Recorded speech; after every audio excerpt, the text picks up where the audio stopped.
Bodybuilding is a bit more conscious in its approach, a bit more methodical in its approach. I've never really been much of the methodical type. I'm pretty spontaneous, intuitive. But with bodybuilding, it's giving me the challenge of building my body in a very refined way.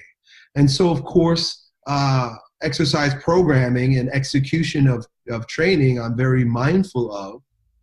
And then also with regard to diet, I've known myself long enough that eating the typical bodybuilding diet of 40 to 60% carbohydrates at various times does not work for me. It never has. My insulin goes up and I get fat and foggy.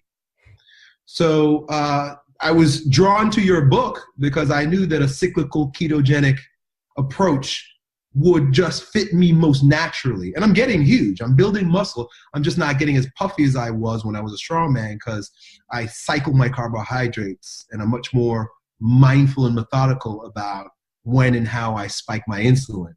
So a good percentage of my week, I'm eating higher fat diets, 80%, 70% fat, 10, 20%, 20% protein, but then carbs are like 10%, mostly from vegetables and stuff. But then like every third day or when I'm just feeling it or just feeling flat, I'll spike it up there with some granola bars and bananas and white rice. So, things of that nature just to get that pump, get that. There's something medicinal about that also too, being in that flat state or that ketogenic state or just low carb state is great. It's medicinal, but then there's also something about getting that burst of insulin and glycogen that does wonders for my body and mind. I enjoy it. Definitely. And this kind of cyclical approach is symbolic of this kind of anabolism and catabolism as well, of cycling back and forth between growing and contraction. So definitely, even in our body's physiology, these kinds of patterns get manifested. It's kind of funny.